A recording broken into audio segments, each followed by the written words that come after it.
Eu só estou querendo saber quando é que vamos a Petrópolis fazer uma visita para a Rose. A hora que vocês querem. Bota meu nome aí na inscrição. Tem que ser antes do dia que vai fechar, né? Como é que vai ser?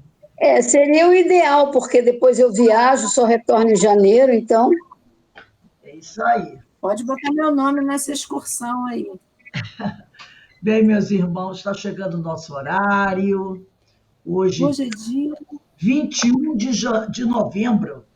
21 Janeiro já? Não, 21 de novembro de 2022. Segunda-feira, e nesse horário nós estudamos essa obra, O Livro dos Espíritos, uma publicação de Allan Kardec. E nós vamos estudando a cada momento, né? Essa obra maravilhosa que tanto tem nos ensinado. Hoje nós vamos iniciar a questão 267, 267. Mas antes de iniciarmos, eu vou pedir para a nossa irmã Iraci, faz a nossa prece de abertura, por favor.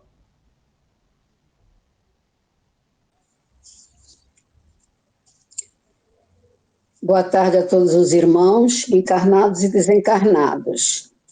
Mais uma tarde de estudos para o nosso aprendizado, para a nossa elevação moral.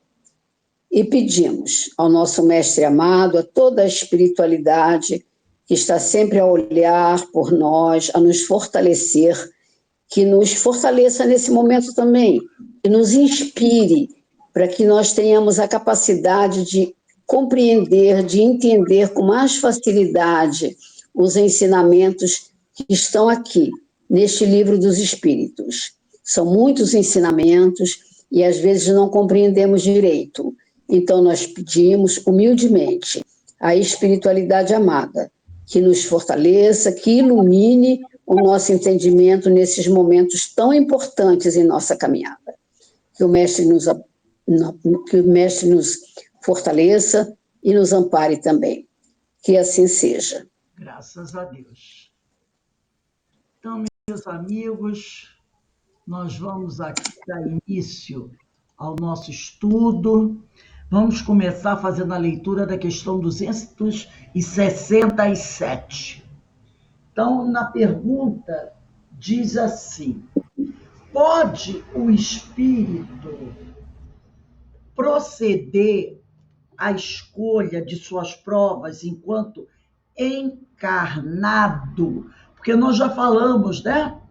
Que o espírito, quando chega no plano espiritual, ele mesmo pede, né, as suas provas. Ele, como está lá na questão 258, quando na erraticidade, antes de começar a nova existência corporal, tem o espírito consciência e previsão do que lhe sucederá no curso da vida terrena, e eles dizem, ele próprio escolhe o gênero de provas, quando na erraticidade. Mas aqui Kardec quer perguntar o seguinte: se o espírito também pode proceder à escolha de suas provas enquanto encarnado.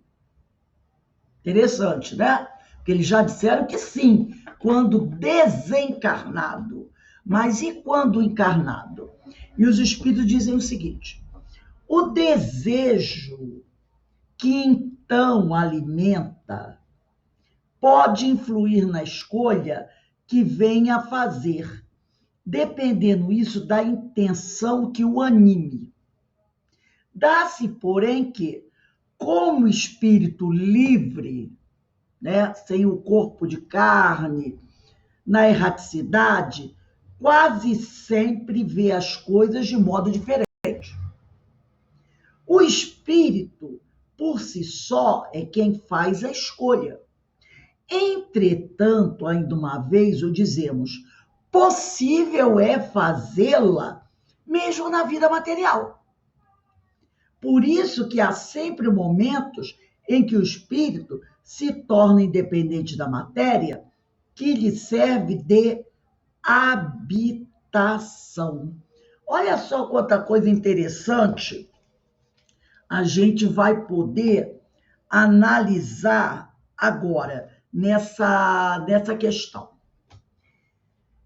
A escolha das provas, tá? Ela é feita no estado, como nós vimos na questão 258, no estado de erraticidade, na condição de espíritos desencarnados, na grande maioria das vezes. Então, na grande maioria das vezes, nós fazemos a escolha na erraticidade, tá? Mas também pode ser feita quando estamos encarnados no desdobramento do sono. Pois então, aclara-se a nossa visão espiritual, não de forma tão intensa como quando desencarnados, pois aí a nossa independência é maior. Então, o espírito, uma coisa que a gente tem que perceber bem, o espírito, ele faz a escolha das suas provas, do gênero das suas provas, quando ele está numa realidade espiritual, que pode ser quando ele está na erraticidade, desencarnado, ou quando ele está no desdobramento do sono. Por quê? Porque quando nós estamos na erraticidade, quando o espírito já desencarnou, ele tem, tá, uma maior clareza, ele tem uma maior independência na sua visão espiritual.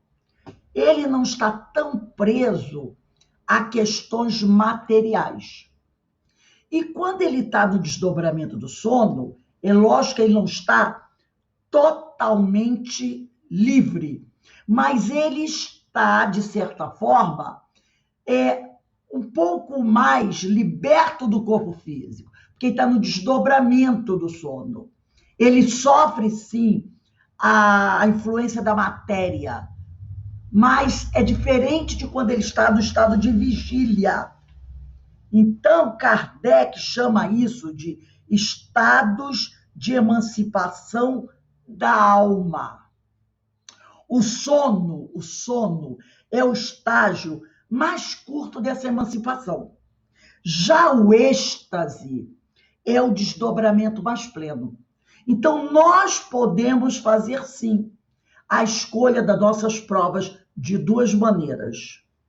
No desdobramento do sono, quando a gente se liberta um pouco do corpo físico e a gente tem uma visão um pouco mais clara, uma visão espiritual mais ampliada, ou quando o espírito está desencarnado na erraticidade. É aí que ele também faz a escolha do gênero de provas. Nesses momentos, nesses estados da alma, de emancipação da alma, seja do desdobramento do sono, ou depois que ele desencarna, nós retomamos algumas percepções e podemos redirecionar, reorganizar e fazer nossas escolhas. Como poderia dizer o pessoal aí? Nós podemos, o pessoal mais da antiga, né? Rebobinar nossa fita, entendeu? Como se pudéssemos rebobinar, reprogramar nossa existência, mas sempre numa realidade espiritual. Por exemplo, quando você está vivenciando um momento, né? Você está vivenciando um momento, você está vivendo uma realidade. Então, você entra no desdobramento, vai dormir. Por isso que os amigos espirituais sempre recomendam a gente fazer uma prece antes de dormir, tá? Então, essas ideias de nos prepararmos para o sono através de uma prece, isso é muito importante, porque Quando a gente vai dormir, a gente está se preparando, isto é, em breve a gente vai se emancipar. Você vai... Dificilmente o espírito, né? A não ser que ele esteja com muitos problemas, mas a gente não vai falar das exceções, vamos falar da maioria das pessoas. Quando a gente vai dormir, você está se preparando para a emancipação, para o desdobramento. Porque quase a totalidade dos espíritos, quando vão dormir, né, quando nós vamos dormir, nós estamos nos preparando para nos emanciparmos, para nos libertarmos do corpo físico. Vamos ficar ligadinhos só por aquele cordão, né? Só por aquele cordão, mas a nossa liberdade, a nossa visão espiritual vai ser maior do que quando eu estou no estado de vigília. Porque eu estou me libertando do meu corpo, vou entrar no plano espiritual, vou ver pessoas, vou ver situações. Daqui a algumas horas eu vou retornar ao corpo. Então, no momento que eu estou na erraticidade, no desdobramento do sono, eu estou com uma liberdade maior. Agora, quando o sujeito está desencarnado, a liberdade dele é muito maior do que quem está encarnado no desdobramento. Mas, em todo caso do desdobramento do sono, eu já estou gozando de uma certa liberdade. Por isso que os amigos espirituais nos aconselham que nós devemos orar, fazer nossas preces. Por exemplo, pedir ao Senhor que nos encaminhe para boas regiões, que a gente possa encontrar com os amigos, que a gente possa conversar, abrir nosso coração, estar aberto a ouvir orientações, para ser levado para o estudo, para ser levado para o trabalho, para podermos nos confraternizar. Então, nesse momento que você está no desdobramento do sono, ou quando o sujeito está desencarnado, ele tem uma visão, falando da questão do encarnado do desdobramento, da vida dele. Então, ele está observando como está o caminhar da vida dele. Então, se de repente ele acha que o que ele pediu antes de encarnar ele não está conseguindo fazer de forma adequada, ele pode pedir ajuda de um amigo espiritual. Fulano, me dá aqui um aconselhamento, por exemplo. Porque ele tem lá os amigos dele. Olha, antes de reencarnar, eu planejei isso. Mas eu agora estou percebendo que a coisa não está indo muito bem. Vamos lembrar que quando a gente está no estado de vigília, a nossa ideia é uma. Mas quando a gente está livre do corpo, a gente está vendo uma realidade maior, mais ampla. Então, o nosso pensar é diferente. Então, você pode muito bem conversar com um amigo espiritual e dizer assim, olha, eu tinha planejado algumas coisas aí, mas eu estou percebendo que eu não estou caminhando muito bem. Será que vocês não poderiam me dar uma orientação? E aí, a espiritualidade, não vão dizer faça assim, faça assado, mas eles vão nos dar uma orientação, um aconselhamento, ou a gente mesmo vai perceber que o caminho que a gente está indo está muito bem. E quando você volta, muitas vezes, você desperta com umas intuições, né? Às vezes, sei não, eu estou fazendo umas coisas, mas eu acho que eu preciso mudar esse negócio. Esse negócio não está indo muito bem, não. É porque muitas vezes você fez isso. Você, como ele diz aqui na questão do 2007, dá-se, porém, que como espírito livre, olha aqui, espírito livre, que pode ser pelo desdobramento, ou se o cara está na erraticidade, quase sempre vê as coisas de modo diferente. O espírito, por si só, é quem faz a escolha. Entretanto, ainda mais uma vez o dizemos, possível lhe é fazê-la mesmo na vida material. Por isso que há sempre momentos em que o espírito se torna independente. Em que momentos ele se torna independente da matéria que lhe serve de habitação? quando ele está no estado de emancipação da alma. E quando é que o espírito está no estado de emancipação da alma? Quando a gente está no desdobramento do sono. Entendeu? Então, os espíritos deixam bem claro aqui na resposta da 267. O desejo, né, a pergunta de Kardec, pode o espírito proceder à escolha de suas provas enquanto encarnado? Eles dizem, o desejo que então alimenta pode influir na escolha que venha fazer, dependendo isso da intenção que o anime. Dá-se, porém, que, como espírito livre, desencarnado, quase sempre vê as coisas de modo diferente, porque é o espírito quem faz a escolha. Entretanto, aí ele diz, mais uma vez o dizemos, possível lhe é fazê-lo mesmo na vida material, mesmo quando encarnado.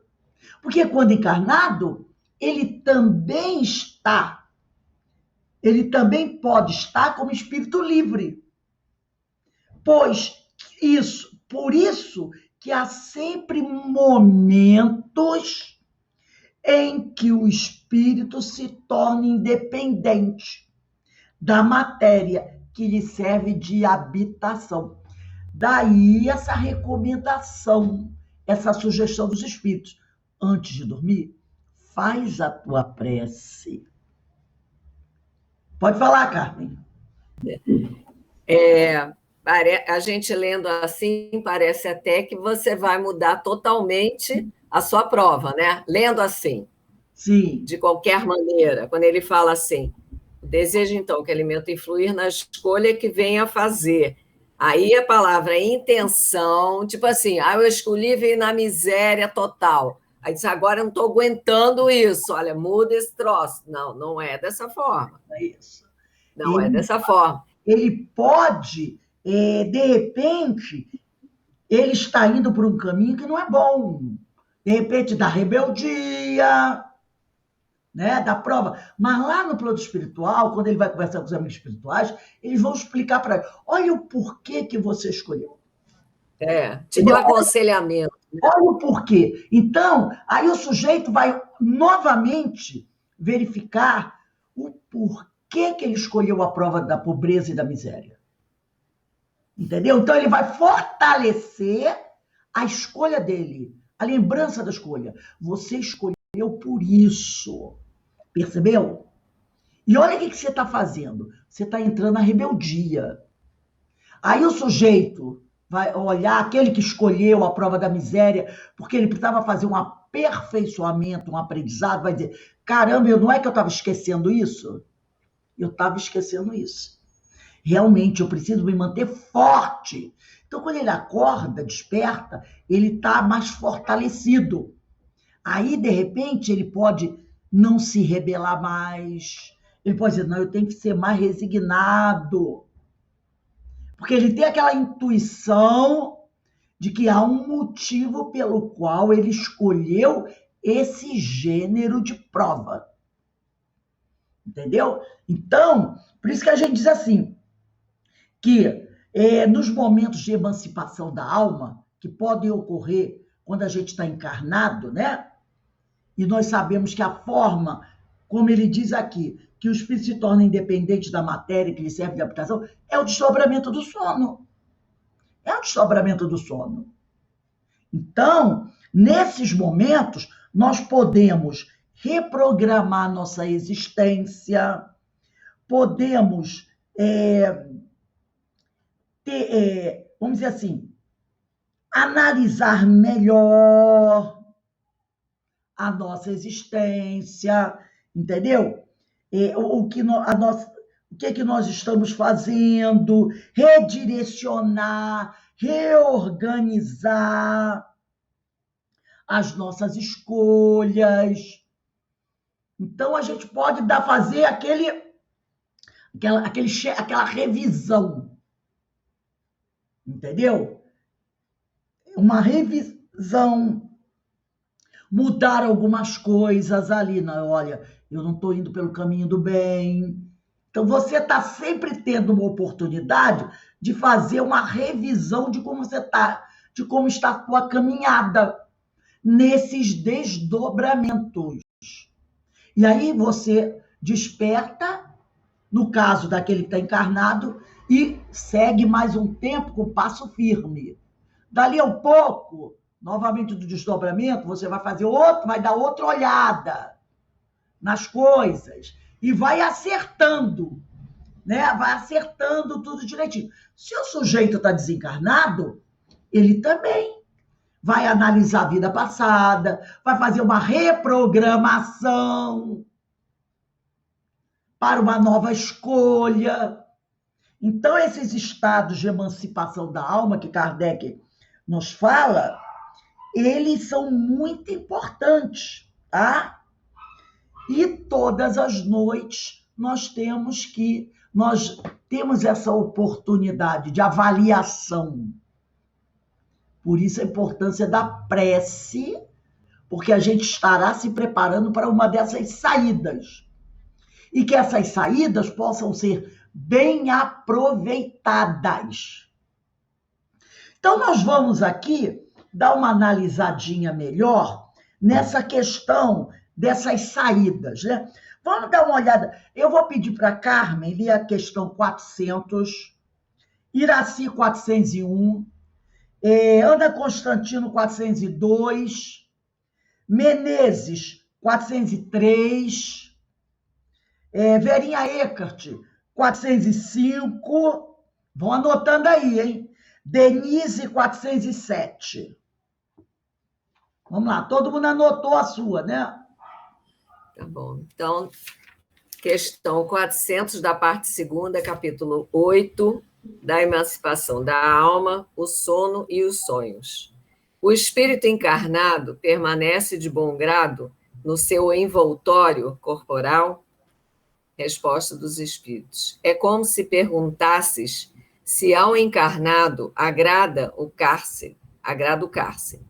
O espírito encarnado aspira constantemente à sua libertação e tanto mais deseja ver-se livre do seu invólucro, quanto mais grosseiro é este. Então, veja, né? Nós estamos sempre querendo sair um pouco desse corpo, porque esse corpo limita a gente muito. Quem vai ler o 401? Sou eu. Dali. 401. Durante o sono, a alma repousa como o corpo? Não.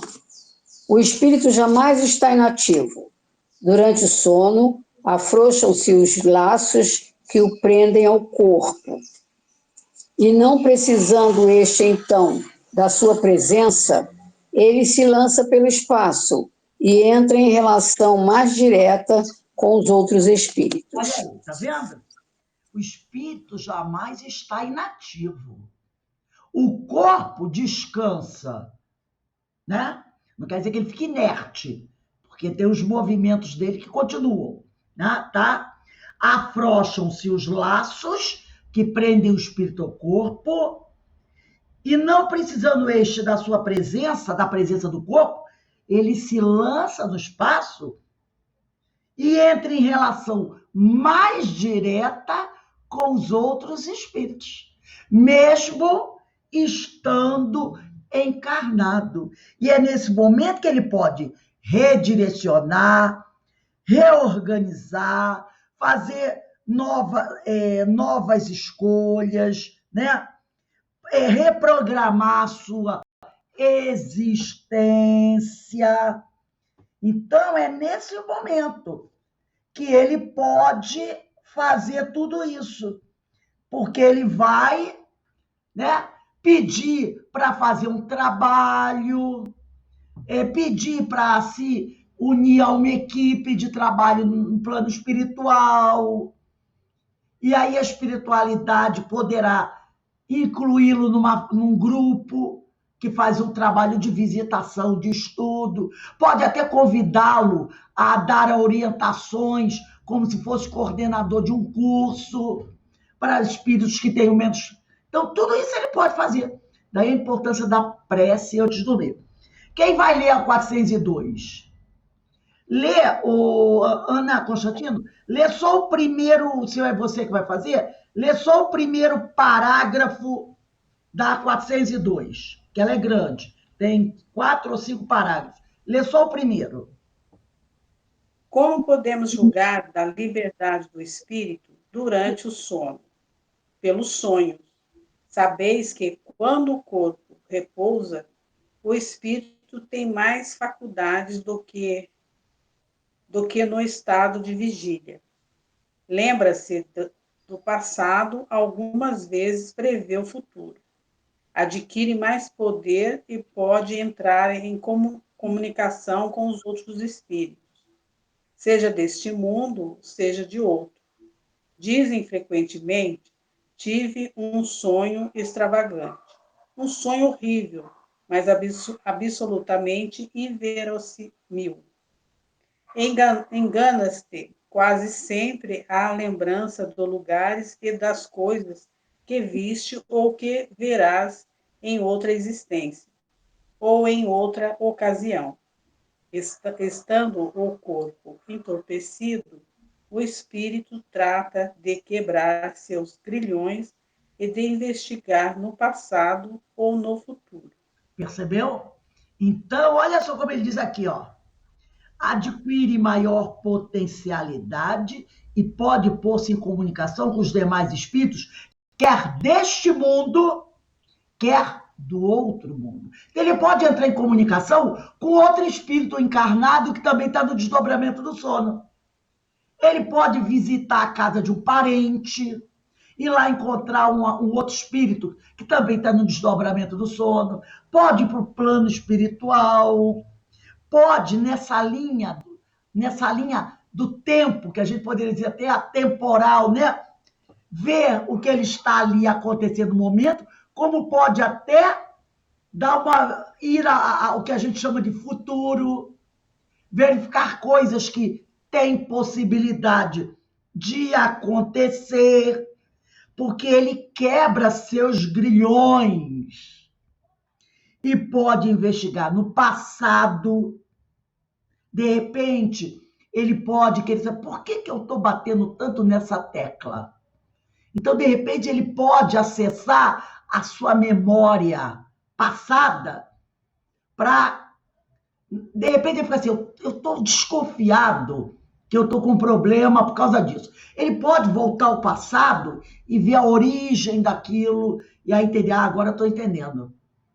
Eu acho que eu preciso reprogramar isso para que eu não fique tão preso a essas coisas, né? Ou então ele pode ir ao futuro, o homem no alto da montanha, lembra? Ver o que está ali, né? O que pode vir a acontecer se ele não mudar a situação dele. Ele tem toda essa liberdade. Ele tem toda essa... Agora, tem alguns espíritos que realmente ficam até ali, ainda grudados no corpo. Mas a gente tem que aproveitar bem essa oportunidade. Por isso, se eu não me engano, foi Emmanuel, que eu li há muito tempo num livro, ele dizia, quando for dormir, fala mesmo com a espiritualidade. Ó, meus irmãos, eu gostaria de fazer isso, será possível? Eu gostaria de me inscrever num curso, porque aí a pessoa diz assim, mas eu dormi só 4 horas, como é que deu para fazer tudo isso? Dá, porque o tempo do plano espiritual é diferente do tempo de vigília. Então, o que são 4 horas para nós, pode parecer, no plano espiritual, podem se tornar 24 horas, 48 horas, o nosso tempo é diferente.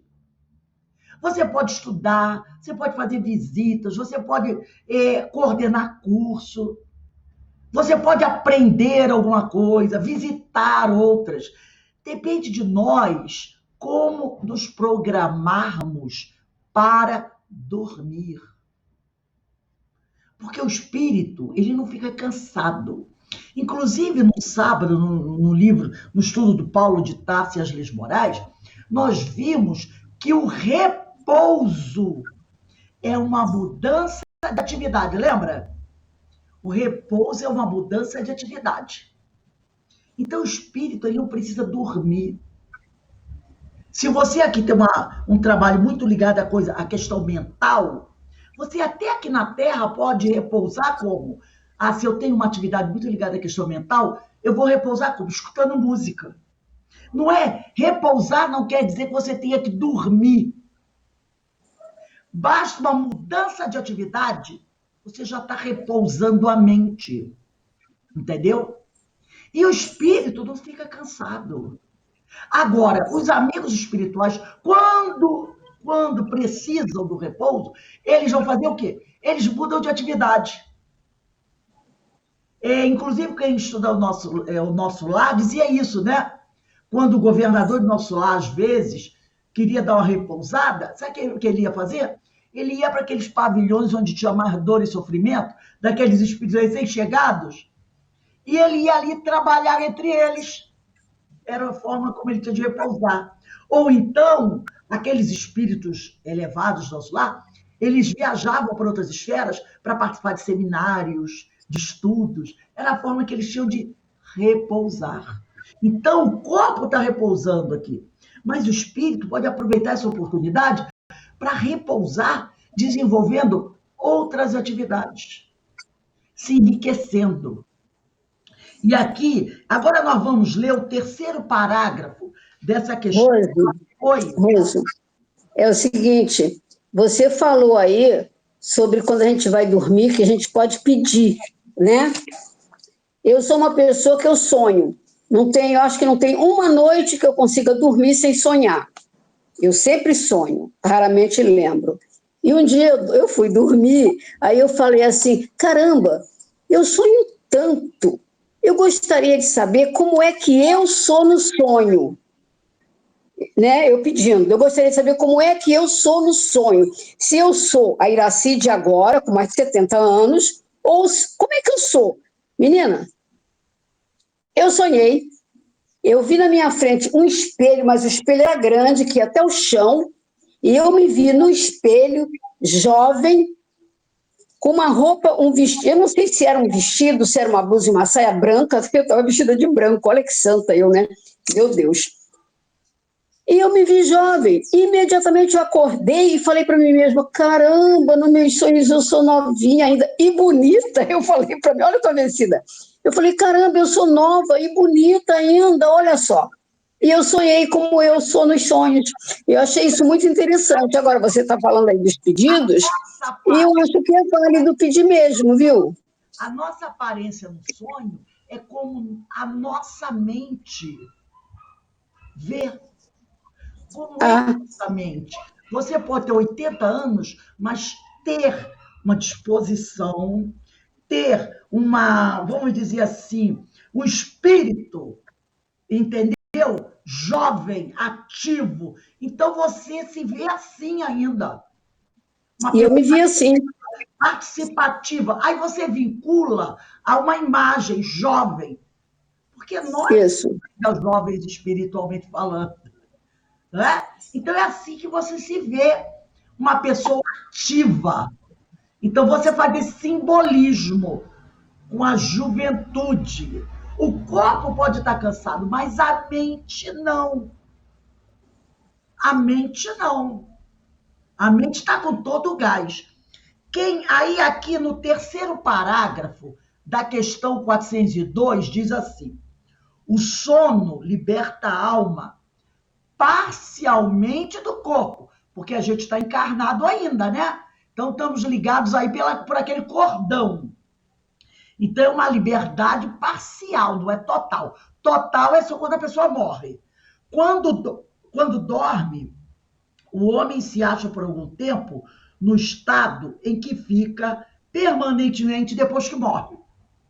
Então, quando você dorme, você está no estado parecido com o que você vai estar quando desencarnar. Tiveram sonos inteligentes. Os espíritos que desencarnando logo se desligam da matéria. Então, as pessoas que estão tendo, ele está querendo dizer o seguinte, aquelas pessoas que têm sonhos muito coerentes, né? Onde eles estão sempre fazendo alguma coisa, mesmo que você não entenda bem o que você está fazendo, porque às vezes o sonho é meio enigmático, né? Essas pessoas normalmente não demorarão muito, né, para se desligar do corpo. Esses espíritos, quando dormem, vão para junto dos seres que lhes são superiores, com estes viajam, conversam e se instruem. Trabalham mesmo em obras que se lhe deparam concluídas quando volvem, morrendo na Terra ao mundo espiritual. Então, você trabalha, você conversa, você se instrui, você desenvolve algum tipo de trabalho. Então, você forma um grupo de pessoas, de amigos, que estão ali juntos trabalhando. Entendeu? Isso é muito interessante. Quem vai ler para a gente a 403?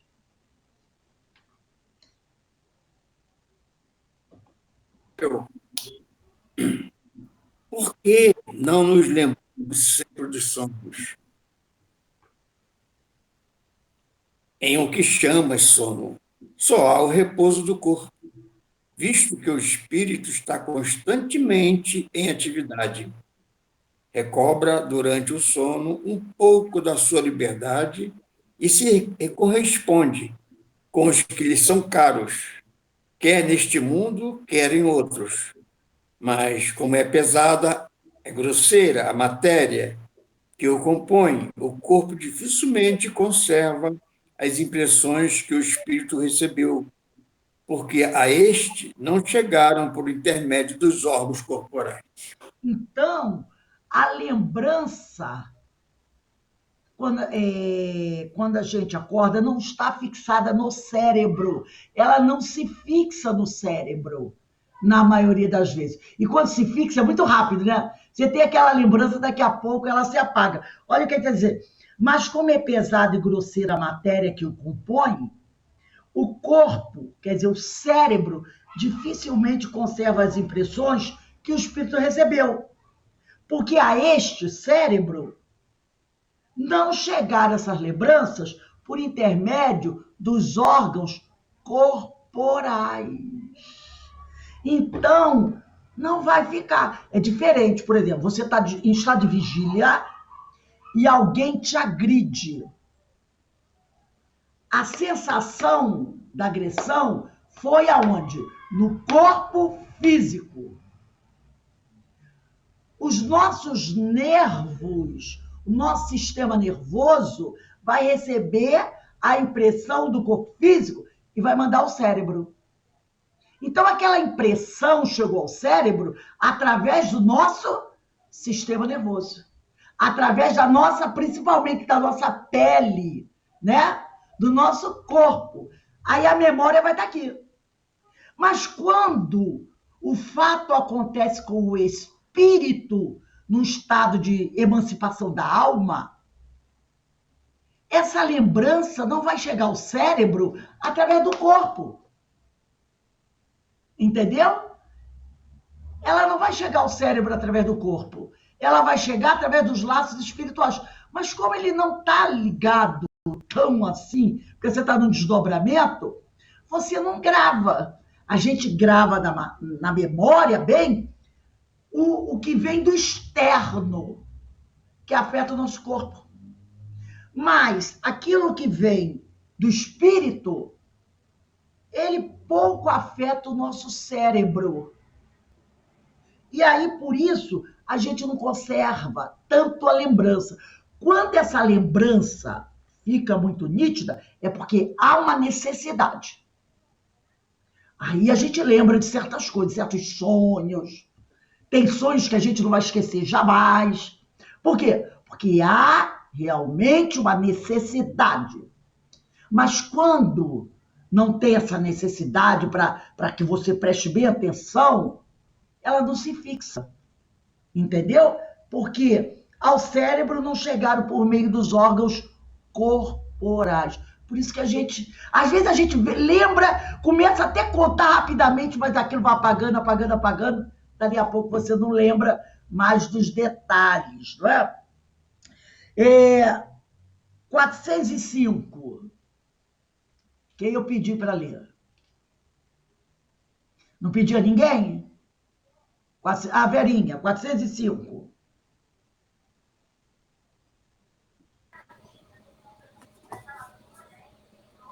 Acontece com frequência verem-se em sonho coisas que parecem um pressentimento, que afinal não se confirma.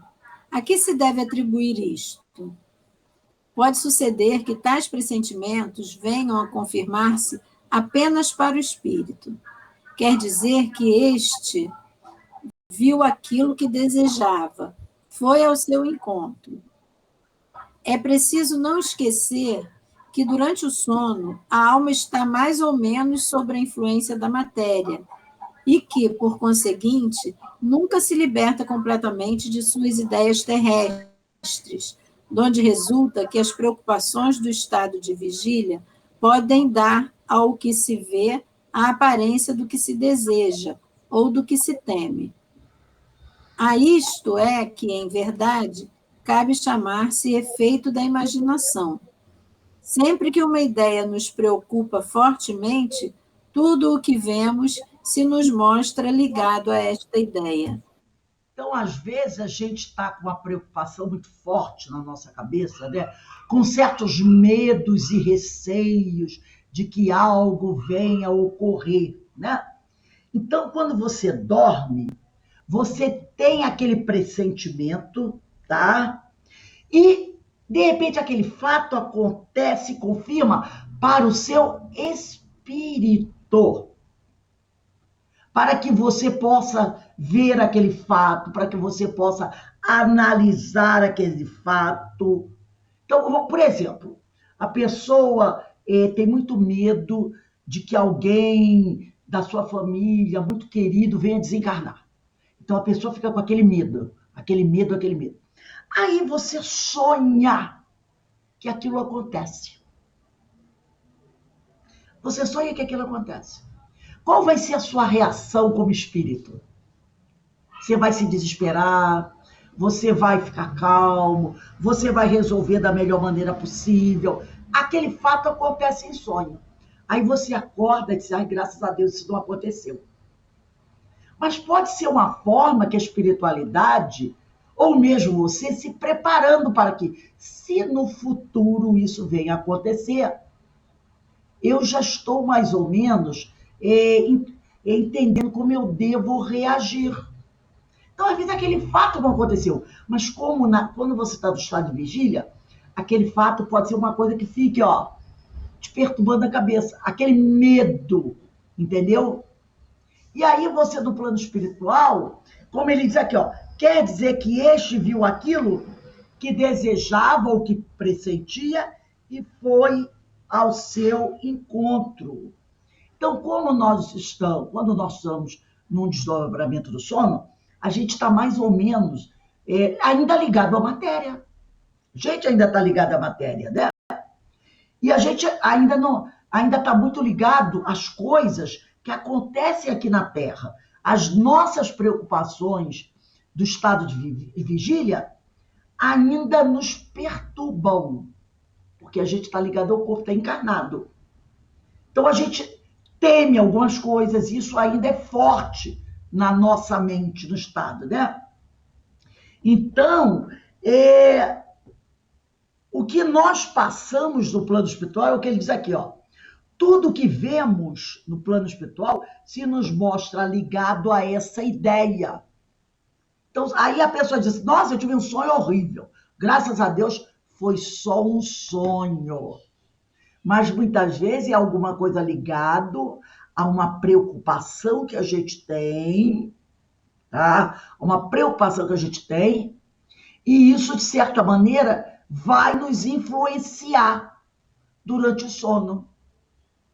E muitas vezes a gente vai ver aquele fato, aquilo que nos preocupa, acontecendo ali. E você pode tirar um ensinamento, porque você ficou tão pensando tanto naquilo, que aquilo acabou vindo ao teu encontro no plano espiritual. É o tal problema da ideia fixa, né? É o tal do preocupar. Preocupação é o quê? É o pré-ocupar. Ocupar-se é você se ocupar com alguma coisa que ainda não aconteceu. Por isso que a gente não deve ficar, sabe, se preocupando tanto com certas coisas, imaginando, ai meu Deus do céu, o que eu vou fazer se isto acontecer? Você está se preocupando com alguma coisa. E durante o sono, você pode atrair aquilo para você. Aí daí podem surgir os pesadelos. Aí você pode também sofrer um assédio espiritual durante o desdobramento do sono, porque um espírito não amigo seu pode perceber com que você se ocupa, o que a sua mente se ocupa no estado de vigília, e aí na hora do desdobramento do sono, ele pode ajudar a potencializar aquilo. E às vezes você tem sonos terríveis e acorda cansado. Então a gente tem que tomar cuidado com o que nós pensamos durante o estado de vigília. Por isso que nós estudamos isso também na aula passada, né? Lá, cabeça vazia, carpintaria do diabo. Aí acho que foi o Guilherme, né? Não, o Guilherme não, foi o outro companheiro que nós lemos o livro dele, que ele falou sobre isso, né? Sobre nós ficarmos ali pensando coisas que não tem nada a ver. Você está dando munição para o bandido. Entendeu? É a hora vazia. Então, quando começam a surgir esses pensamentos, pega um livro para ler. Sabe, aqueles medos. Ai, meu Deus, se acontecer isso. Ai, meu Deus, se acontecer aquilo. Ai, meu filho saiu, vai acontecer isso. Pronto. Você está oferecendo.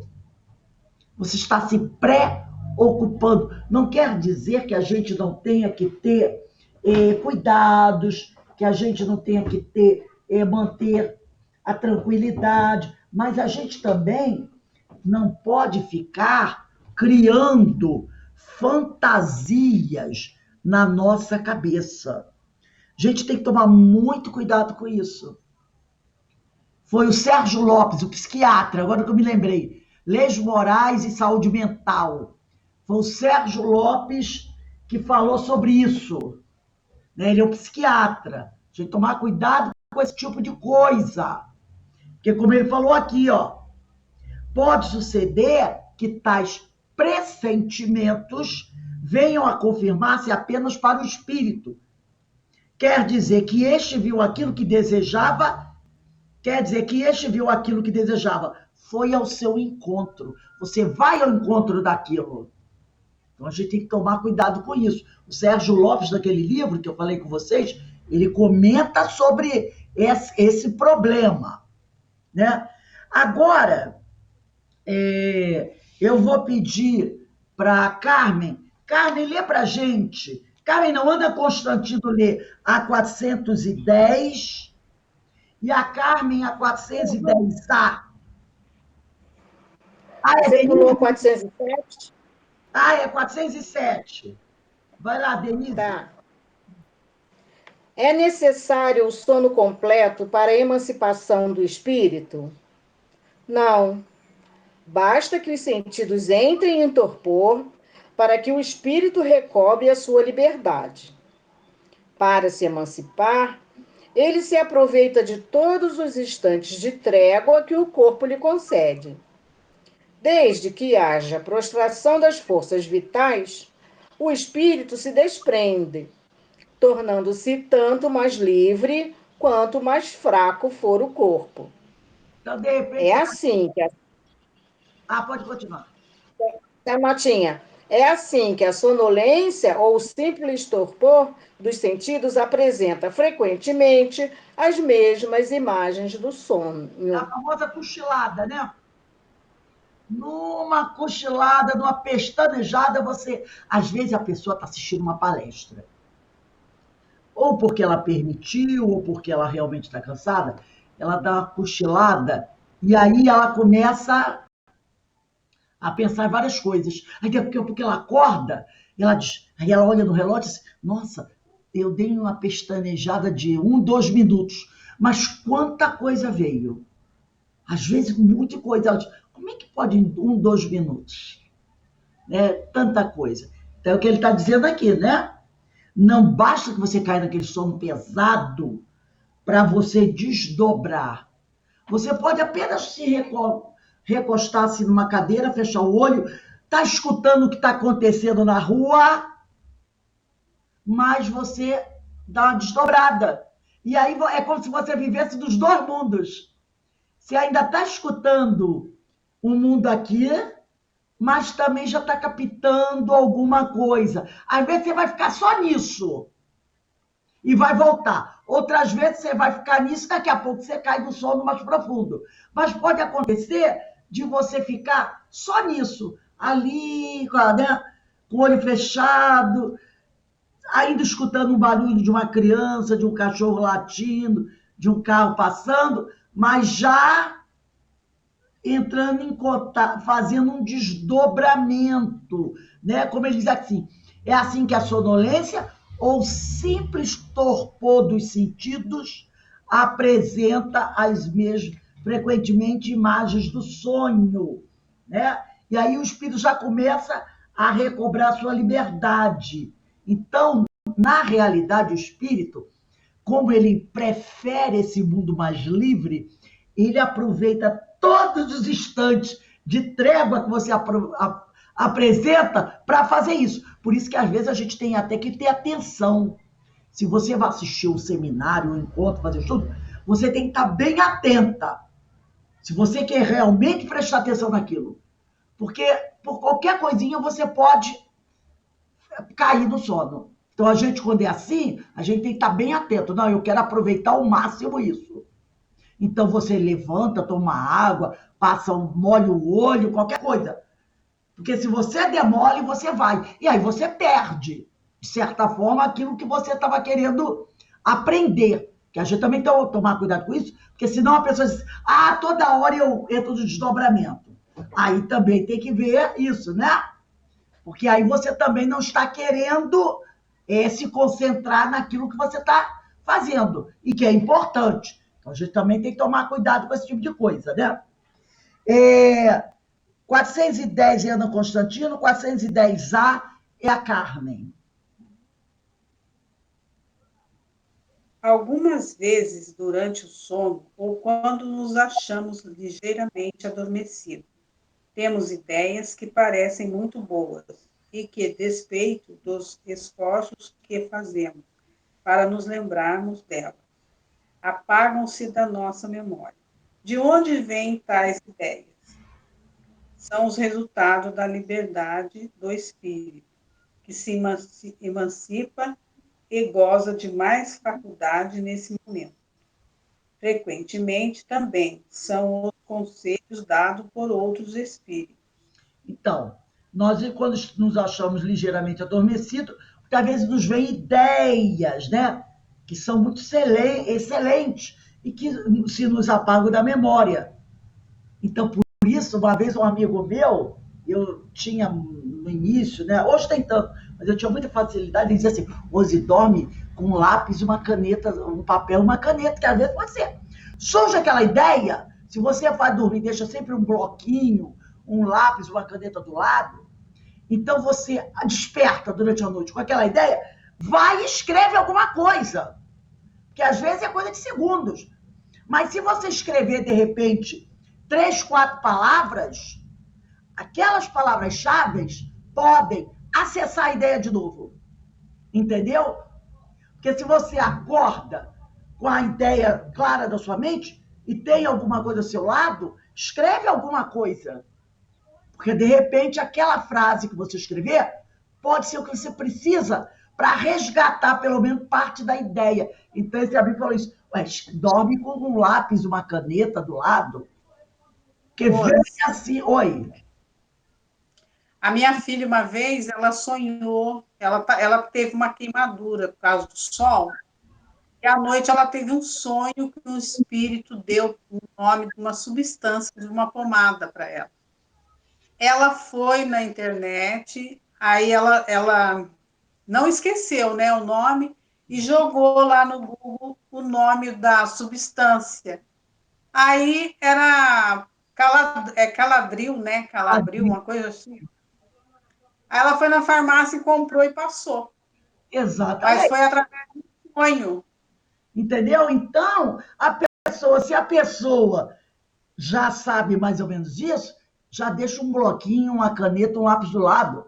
Acordou com uma ideia, escreve alguma coisa do que lembra. Porque isso pode ser o suficiente para reter a ideia. Ou você captar, ou você dali imaginar mais ou menos o que seja, antes que a ideia se apague. São recursos que nós podemos utilizar. Carmen, 410A. De que servem essas ideias e esses conselhos, desde que, pelos esquecer, não os podemos aproveitar? Resposta: essas ideias, em regra, mais dizem respeito ao mundo dos espíritos do que ao mundo corpóreo. Pouco importa que comumente o espírito as esqueça, quando unido ao corpo. Na ocasião oportuna, voltar-lhe-ão como inspiração de momento. Então, aquilo é mais, muitas vezes, para o espírito. Vai ficar armazenado lá. Um momento, uma hora que ele precisar, ele vai ter o quê? Essa inspiração, essa lembrança. Não, eu acho que eu posso fazer assim, assim, porque a ideia já está lá, na memória dele, entendeu? Às vezes, aquele momento que você está encarnado, aquilo não tem razão de ser. Mas, como tem o lance, lembra? Você pode ir ao futuro, ver o que está acontecendo. Então, você capta a ideia do futuro, traz, arquiva. Eu não vou precisar disso agora, mas daqui a um mês, daqui a um ano, eu vou precisar. Então, você traz a ideia e arquiva e deixa a ideia ali registrada. E aí, no futuro, quando você precisar, a ideia já está ali. Porque a gente faz essa viagem para o passado e para o futuro. Então, você pode ir ao futuro ver algo. Opa, isso aqui eu tenho que me preocupar com isso. Você traz a ideia, ela fica registrada na sua mente, no seu inconsciente, e no futuro, quando chegar a época daquilo ocorrer, você já captou aqui, ó. Você já tem essa ideia que você trouxe antes. Então, são várias coisas que são importantes, né? Uma das coisas que nós falamos aqui, quando a gente estava falando sobre essa emancipação, foi quando nós falamos do êxtase. Nós dissemos assim, que o sono, esse estado de emancipação da alma que Kardec nos ensina, o sono é o estágio mais curto dessa emancipação. Agora, o êxtase é o desdobramento mais pleno. Então, eu vou pedir para a Verinha Eckert ler para a gente a questão 439, tá? E o Menezes, a 440.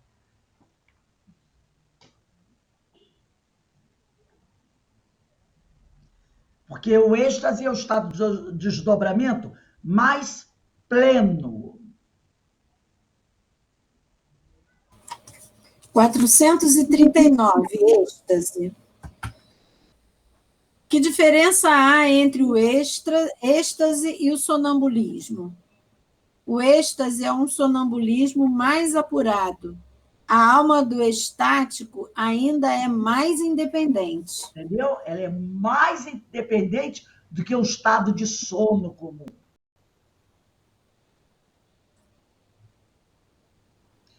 Menezes, 440.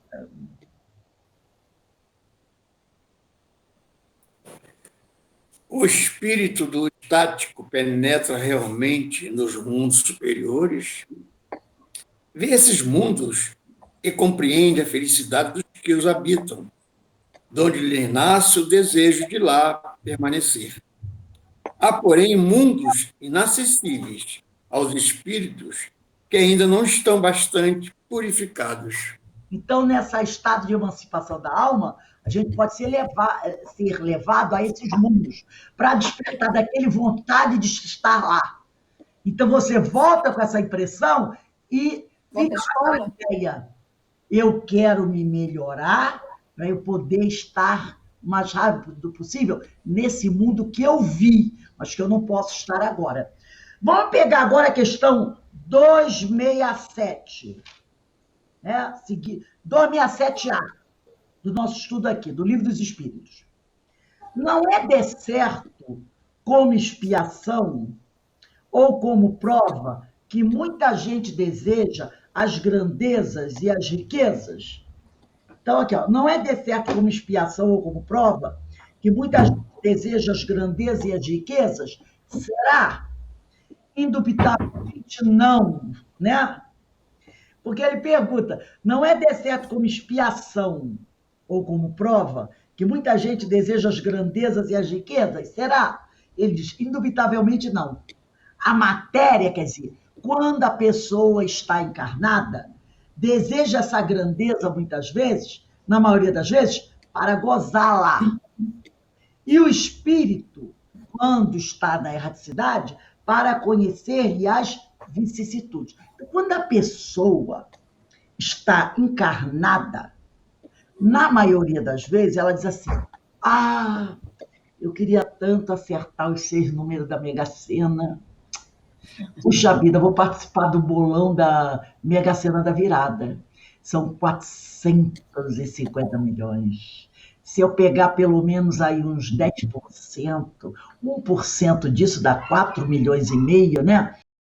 Nossa, eu vou poder ajudar tanta gente. Eu vou poder ajudar tanta gente. O que ele está querendo dizer aqui?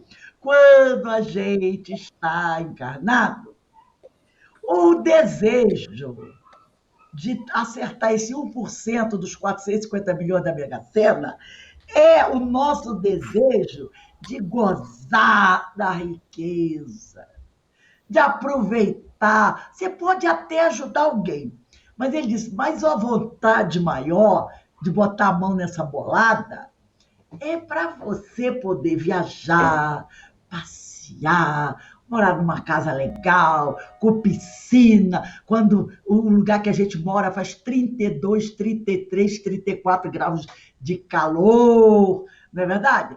Então, o nosso sonho, quando a gente está encarnado, de ganhar um bolão desse, é para poder gozar desse dinheiro. Agora, quando o espírito está na erraticidade e ele vai pedir o gênero de prova da riqueza, na maioria das vezes ele pede para poder passar por essa prova, porque ele conhece as dificuldades da prova da riqueza. Entendeu? Então, a gente estando encarnado, eu quero a grana, eu quero o dinheiro, eu posso até comprar umas cestas básicas, mas a minha prioridade será de gozar desse dinheiro. Agora, estando eu na erraticidade, ou num desdobramento do sono, liberta do corpo, a minha visão dessa prova dessa riqueza já é diferente. Entendeu?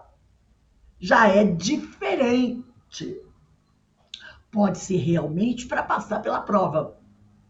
E a resposta do Espírito é muito interessante, porque quando Kardec diz, não é certo como expiação ou como prova, que muita gente deseja as grandezas e as riquezas, será? E eles dizem, indubitavelmente não. A maioria das pessoas não pedem a prova da riqueza, quando estão encarnadas, como expiação ou prova. Não é esse o interesse da pessoa encarnada quando pede para ganhar na Mega Sena. Ela quer gozar do dinheiro. Agora, quando o espírito está desencarnado no desdobramento do sono e pede essa prova, aí, estando desencarnado, a nossa visão espiritual aumenta. Aí você pode pedir sim. Na maioria das vezes, sim. Para passar por aquela prova, para, entendeu? Sofrer aquela prova. Porque a gente estando na carne é diferente, gente. A nossa visão é diferente. Vamos a 268. Até que chegue ao estado de pureza perfeita, tem o espírito que passar constantemente por provas? Não tem a folguinha, não? Eles dizem sim, mas que não são como entendeis, porque só considerais provas as tribulações materiais. Ora, havendo-se elevado a um certo grau, o espírito, embora não seja ainda perfeito, já não tem que sofrer provas. Continua, porém, sujeito a deveres, nada penosos. Isso aqui é importante a gente sublinhar. Embora não seja ainda perfeito, já não tem que sofrer provas.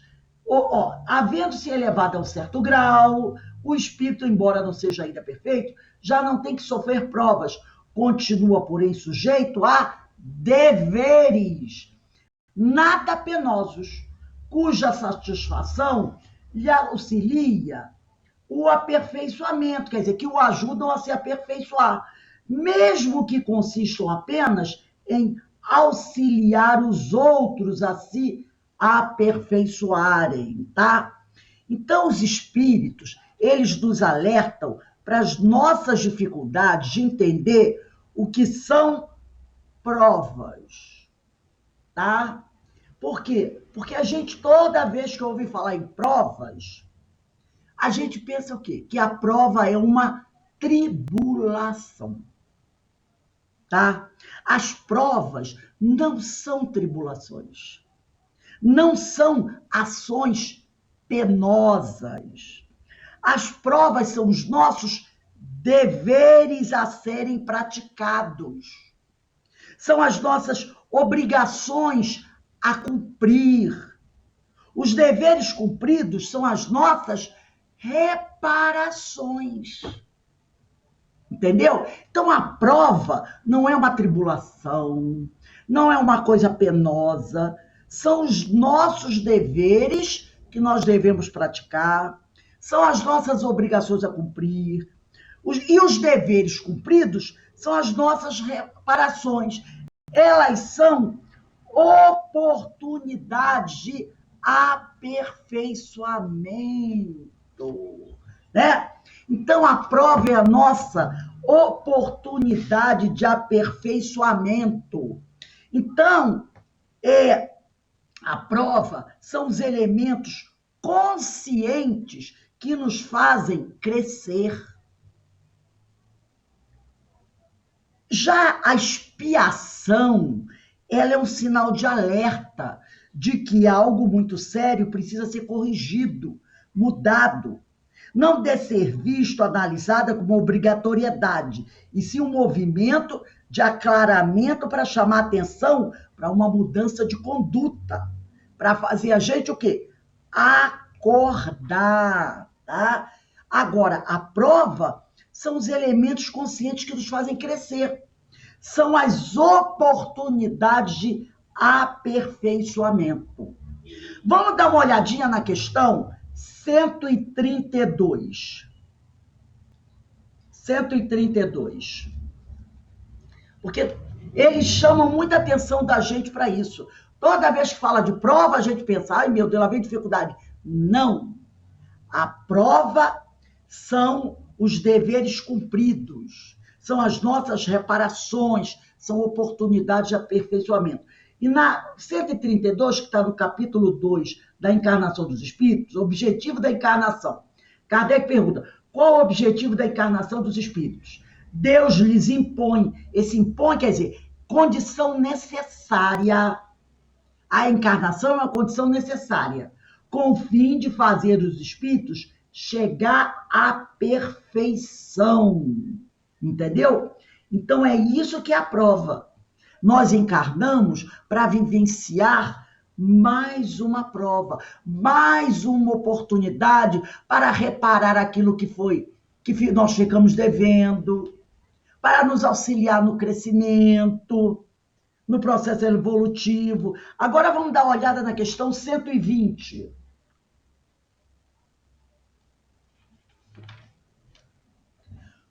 todos os espíritos passam pela fieira do mal para chegar ao bem? Pela fieira do mal, não. Pela fieira da ignorância. Então, nós não conhecemos. Então, nós reencarnamos para crescer, para progredir, né? Para aprender. Então, vai ter momentos que o Senhor vai nos apresentar, ou nós mesmos vamos pedir provas. Então, elas não são tribulações materiais. Repare no que ele diz na resposta da 268.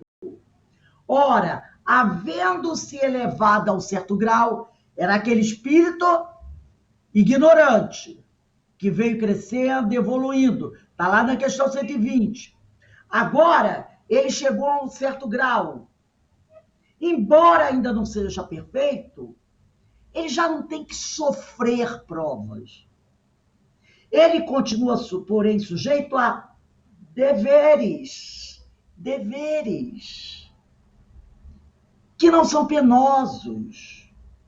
E essa satisfação em passar pelas provas, sem rebeldia, nos auxilia o aperfeiçoamento. E às vezes a gente passa por uma prova, não é tanto para a gente, não. É para ajudar a outro se aperfeiçoar. Então, a tua prova é isso. Você tem que ajudar alguém a se aperfeiçoar. Porque, de repente, você prejudicou esse alguém no passado. Então, agora você vai ter que ajudá-lo na caminhada dele. Então, a gente tem que desmistificar essa ideia de que a prova é uma tribulação, e ela não é. Então, eu trouxe aqui, para a gente encerrar o nosso estudo de hoje,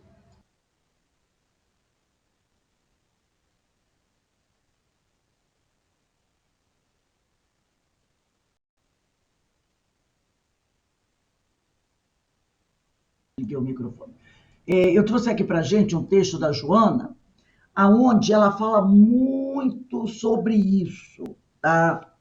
Sobre a necessidade da gente entender o que são as provas, para poder aceitar essas provas. Porque senão a gente vai ficar sempre, né, reclamando. No livro da Joana, chamado Plenitude, no capítulo 3, Origens do Sofrimento, ela diz assim: portanto, os sofrimentos humanos podem apresentar-se sob dois aspectos que se complementam: provação e expiação. Ambos objetivam educar ou reeducar, predispondo as criaturas ao inevitável crescimento íntimo na busca da plenitude que as aguarda. Então, você pode ver aí, ó, a prova tem essa função educativa. A prova tem essa função educativa. A expiação é uma necessidade de reeducação. Então, ela continua aqui, né? A aprovação é a experiência requerida, solicitada ou proposta pelos guias espirituais antes do renascimento corporal do candidato, examinadas as suas fichas de evolução, avaliadas as suas probabilidades de vitória e os recursos ao seu alcance para o cometimento. Apresenta-se como tendências, aptidões, limites e possibilidades sob controle, dores insuportáveis, porque não adianta você pedir uma dor insuportável, que você vai falir, e alegrias sem exagero, para que a gente também não se perca, que facultem a mais ampla colheita de resultados educativos. Nada imposto, podendo ser alterado o calendário das ocorrências, sem qualquer prejuízo para a programação iluminativa do aprendiz. Lembra da questão 267? Quando nós dizemos que, através da emancipação da alma, através do desdobramento do sono, nós podemos redirecionar, reorganizar e fazer novas escolhas. Podemos também programar, né, reprogramar nossas existências, né? Nós podemos fazer isso no desdobramento de sono, fazer novas escolhas. Então, o que ela está dizendo assim, apresenta-se, aí depois ela vai dizer, sem qualquer prejuízo para a programação iluminativa do aprendiz. No desdobramento do sono. No mapa dos compromissos, não figuram as injunções mais aflitivas, nem as conjunturas traumatizantes e irreversíveis. As opções de como agir multiplicam-se favoravelmente, de forma que, havendo arestas a planar, esse trabalho não impõe uma ação imediata pelo sofrimento. Conforme você vai crescendo, vai vivendo, vai vivenciando experiências, você vai acertando essas coisas. A ação do amor brinda o ser com excelentes oportunidades, né? Com muitas oportunidades, de alterar para melhor o seu desempenho e as suas atividades, constituindo-lhe suportáveis provas o malogro, né? O fracasso de alguma aspiração. Então, de repente, alguma coisa não deu certo, eu venho para reparar, então eu posso resolver isso com provas bastante suportáveis. O desafio ante algumas metas que lhe parecem inalcançáveis, as dores dos processos de desgaste orgânico e mental, sem as quedas profundas nos calabouços das paralisias, das alienações, das doenças incuráveis. Então, eu posso resolver uma série de coisas pelas minhas provas, né?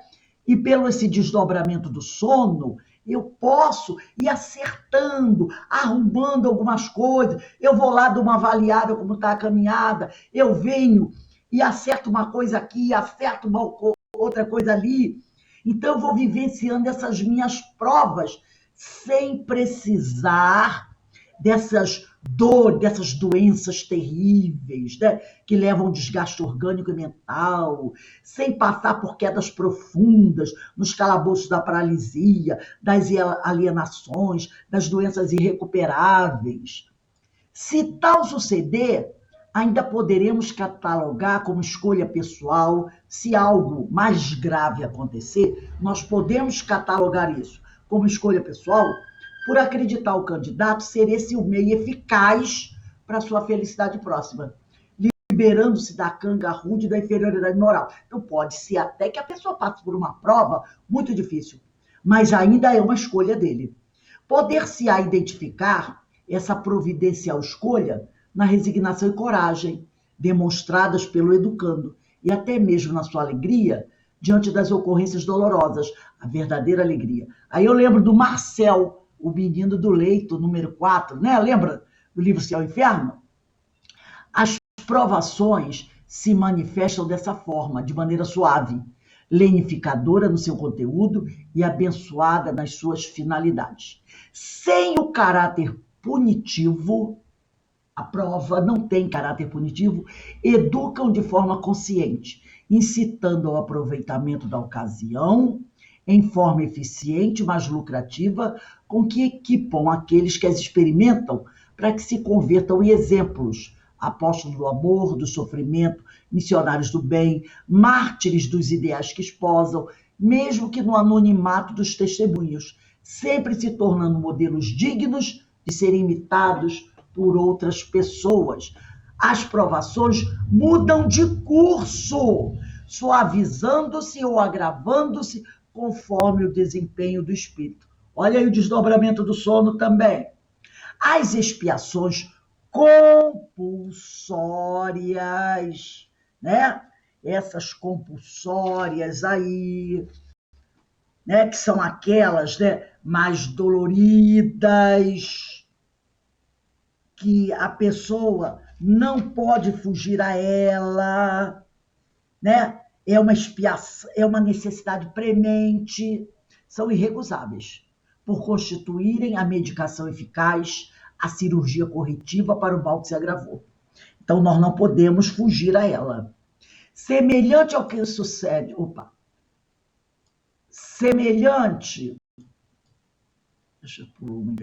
Semelhante ao que sucede na área civil, o delinquente primário tem crédito, que lhe suaviza a pena, e mesmo ante os gravames pesados, logra certa liberdade de movimento, sem ter a liberdade totalmente cerceada. O reincidente é convidado a multa e prisão domiciliar, conforme o caso. No entanto, aquele que não se corrige é conduzido ao regime carcerário e, diante de leis mais bárbaras, à morte infamante. Guardadas as proporções dos primeiros casos, o infrator espiritual é conduzido a provações quando ele não está passando por uma coisa tão grave, né?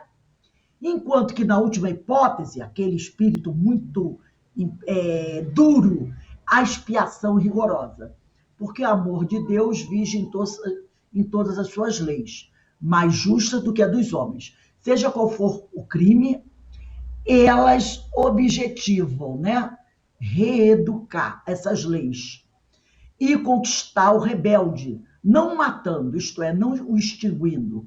Jamais intentam vingar-se do alucinado, antes buscam recuperá-lo, porque todos são passíveis de reabilitação. O encarceramento nas paralisias, limitações orgânicas e mentais, as patologias congênitas sem possibilidade de reequilíbrio, certos tipos de loucura, de câncer e de enfermidades degenerativas, se transformam em recurso expiatório para o infrator reincidente, que do educandário das provações mais agravou a própria situação, derrapando para os abismos da rebeldia e da alucinação propositais. Entre esses, suicidas premeditados, homicidas frios, adúlteros contumazes, exploradores de vidas, vendedores de prazeres viciosos, tais como as drogas alucinógenas, o sexo, o álcool, os jogos de azar, quer dizer, esse sexo desequilibrado, né? A chantagem, muitos artigos da crueldade humana catalogados nos estatutos divinos. Esses vão precisar desse recurso expiatório, porque eles são infratores reincidentes. Cada ser vive com a consciência que estrutura. De acordo com os seus códigos impressos em profundidade na consciência, ele recolhe as ressonâncias como experiências reparadoras ou propiciadoras de libertação. Há, em nome do amor, casos de aparentes expiações.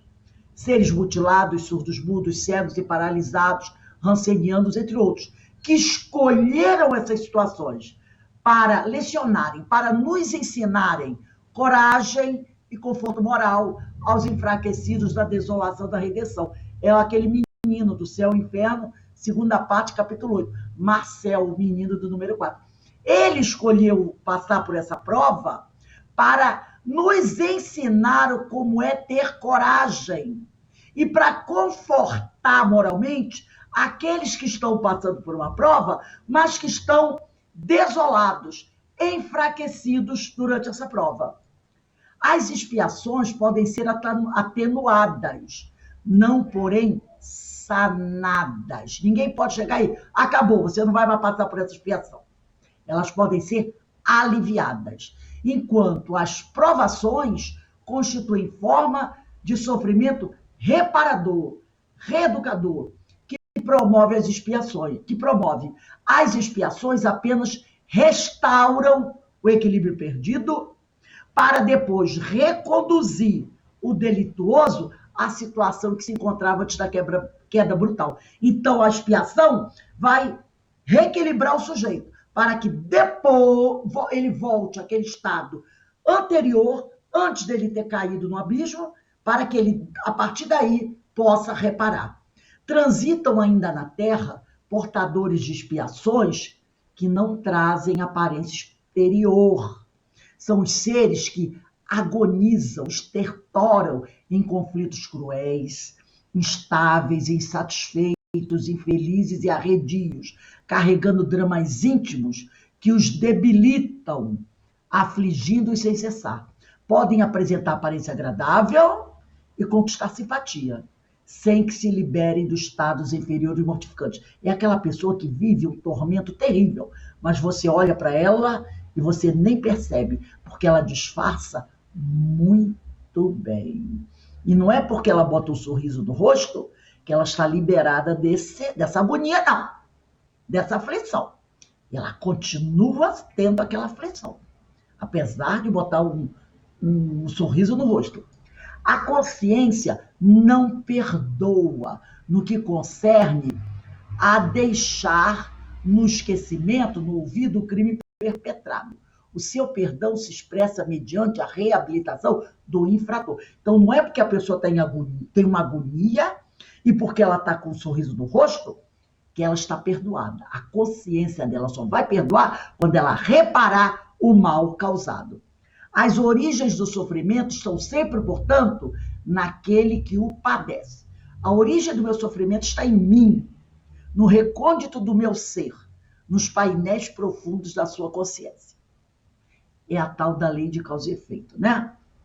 Quando cessa, quando acaba o efeito, quando acaba a dor, quando se mudarem as causas.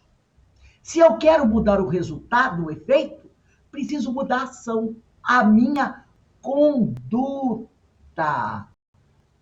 Então, a Joana foi muito feliz desse texto, né? Muito feliz desse texto. Quando é que vai mudar o efeito desse tudo? Quando eu mudar a causa, quando eu mudar a minha conduta. Então, mais uma vez, os espíritos nos alertam sempre para isso, tá? Prova não é dor. Prova não é castigo. As provas não são tribulações, não são ações penosas. São os nossos deveres a serem praticados, são as nossas obrigações a cumprir. E esses deveres cumpridos são as reparações. Quando você cumpre com o dever, você realizou uma reparação. São as nossas oportunidades de aperfeiçoamento para podermos nos aproximar do Senhor que nos criou. Entendeu? Alguém gostaria de falar alguma coisa?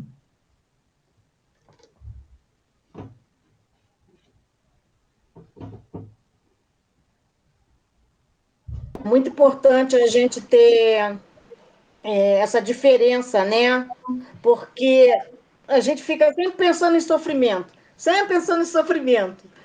né? E é legal que dá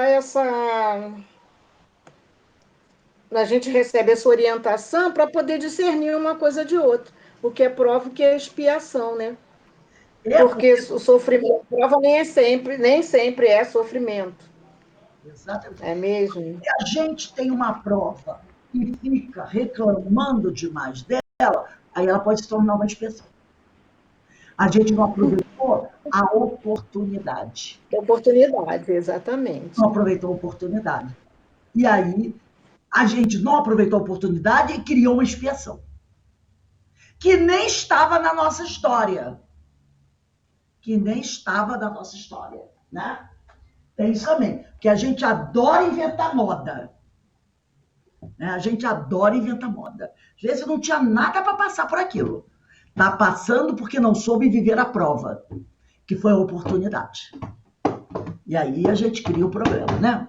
Gente, vamos dar uma paradinha de 15 minutinhos, que depois a gente volta. Eu queria falar outra coisa com vocês. Quinta-feira haverá o primeiro jogo do Brasil na Copa do Mundo, será às 16 horas. Então nós não vamos fazer o curso, porque o jogo começa às 4, termina às 6. Nós só vamos ter na quinta-feira a palestra pública. Não vai dar para ter nem o livro dos Espíritos, nem a Diversidade dos Carismas, nem os ensinos de Jesus. Porque vai estar aquele tumulto, né? Muitas pessoas vão querer ver o jogo, e a gente compreende isso, né? É lógico. Então, quinta-feira, Nos dias de Jogo do Brasil, que o Jogo do Brasil cai sempre, porque tem jogo 7 horas da manhã, 10 horas da manhã, 1 hora da tarde e 16 horas. Então, sempre que o Jogo do Brasil cair nesse horário de 16 horas, não dá para a gente fazer o show. Se cai no horário de 1 hora, tudo bem, vai de 1 até 10 para as 3, dá tranquilo. Mas se for às 4 horas, não dá. Então, essa quinta-feira é o primeiro Jogo do Brasil, então não dá para a gente fazer o curso. Mas aí a gente tem a reunião pública das 18h40, isso dá para fazer, tá bom? Então, vamos dar uma paradinha aí, agradecemos a Deus essa oportunidade que Ele sempre nos dá, porque a gente está sempre aprendendo uma coisa, né? Muita coisa boa para a gente aprender. Quanta coisa a gente aprendeu hoje aqui com o Livro dos Espíritos e com esses espíritos amigos. Então, dá uma paradinha de 15 minutinhos, quando for 15 para as 18 horas, a gente retorna.